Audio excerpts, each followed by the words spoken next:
بالله من الشيطان الرجيم. بسم الله الرحمن الرحيم. الحمد لله رب العالمين، والصلاة والسلام على أشرف الأنبياء والمرسلين وعلى آله وأصحابه أجمعين. سبحانك لا علم لنا إلا ما علمتنا إنك أنت العليم الحكيم، ولا حول ولا قوة إلا بالله العلي العظيم. السلام عليكم ورحمة الله وبركاته.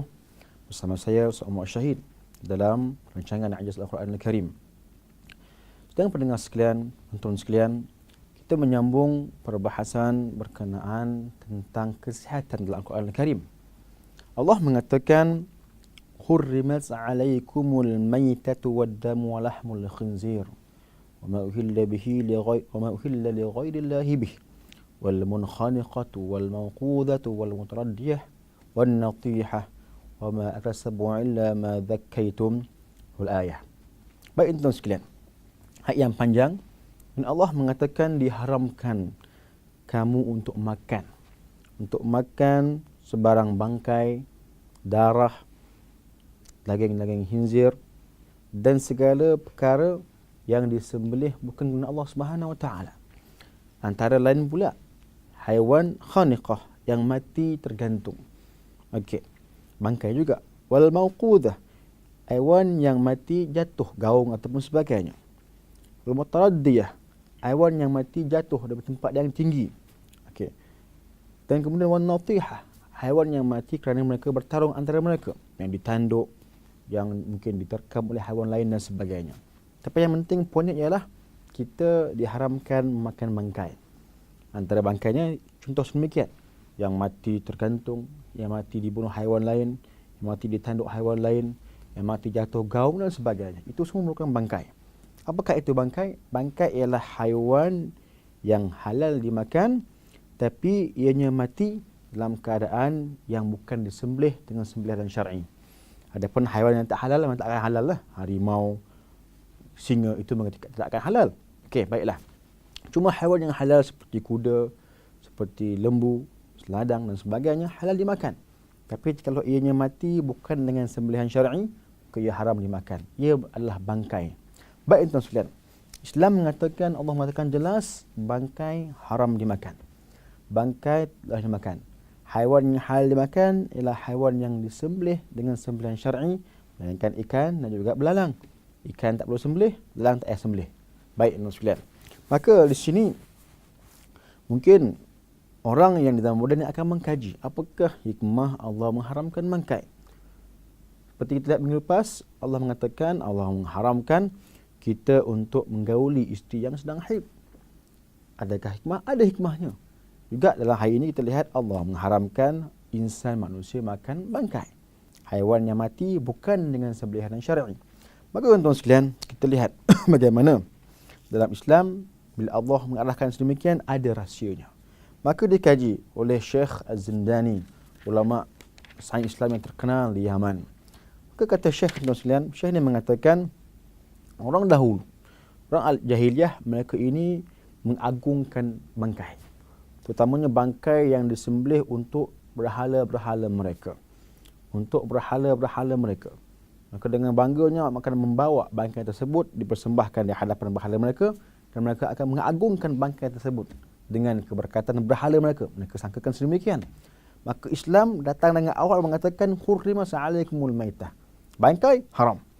Sebagai untuk mengajar, menunjukkan kepada orang jahiliyah, maka bangkai bukanlah satu objek yang istimewa ataupun yang mulia.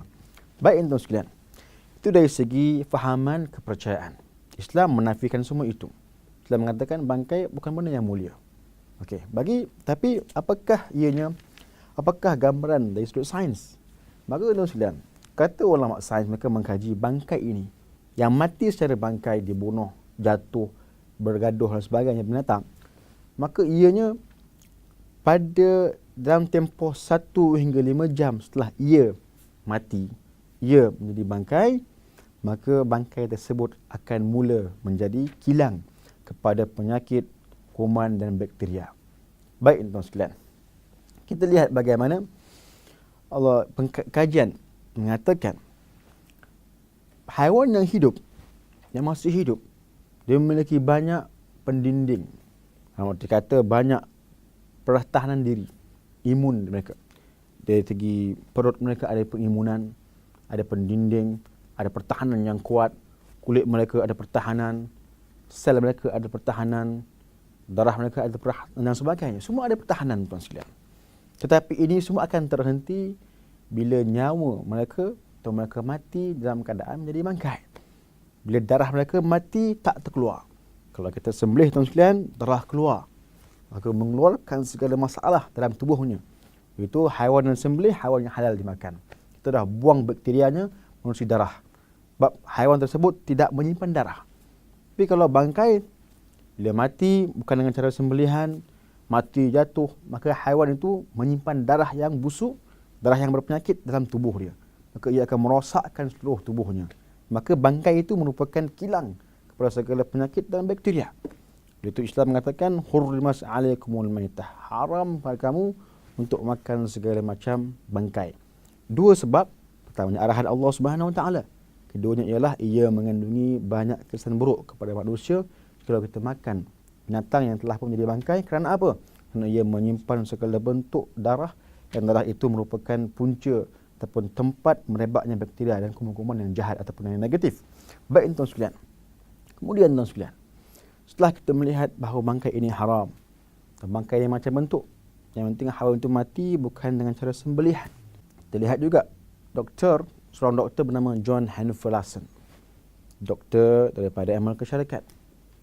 Dia pernah mengatakan bahawasanya kami di Eropah ataupun di Barat bersetuju untuk mengharamkan segala bentuk bangkai. Setelah mengkaji implikasinya, mengkaji masalah bangkai, mengkaji sekian dan sekian, mereka bersetuju mengatakan bangkai adalah haram.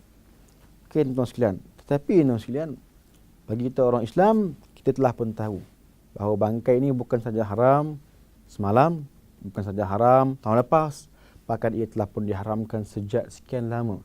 Sejak Nabi mengatakan ia adalah haram dan ia adalah haram. Walaupun tidak dinyatakan hikmahnya, tuan sekalian, tapi kita boleh tahu bahawasanya Allah inginkan kebaikan, inginkan maslahah kepada hamba-Nya. Allah mengharamkan yang buruk-buruk, yang khaba'ith, dan menghalalkan yang baik-baik, yang tayyibat. Maka kita tahu ianya adalah haram, dan bila dikaji, tuan sekalian, kita nampak, oh ini kesan buruk dia, oh ini kesan negatifnya, oh ini masalahnya.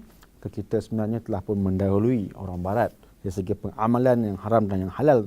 Cuma kita baru menemukan rahsia-rahsianya, dan ini membuktikan bahawasanya, tuan sekalian, Al-Quran bukanlah kalam manusia, ia merupakan Allah Subhanahu Wa Taala, dan juga membantu orang lain yang bukan Islam untuk memahami rahsia-rahsia sains menerusi Al-Quran Al-Karim. Baik, tuan sekalian, dari itu boleh kita simpulkan bahawasanya Islam mengharamkan bangkai.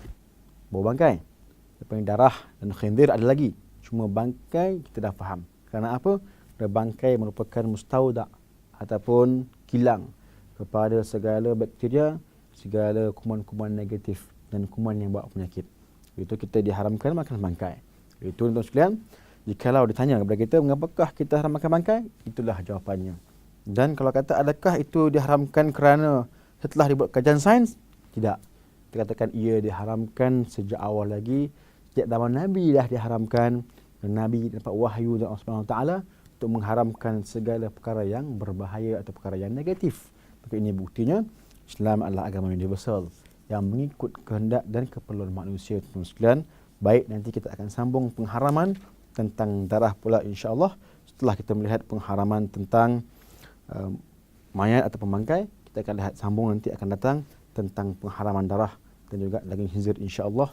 Wallahu a'lam. Assalamualaikum warahmatullahi wabarakatuh. Layari www.amrnetwork.my/tv untuk berita lanjut.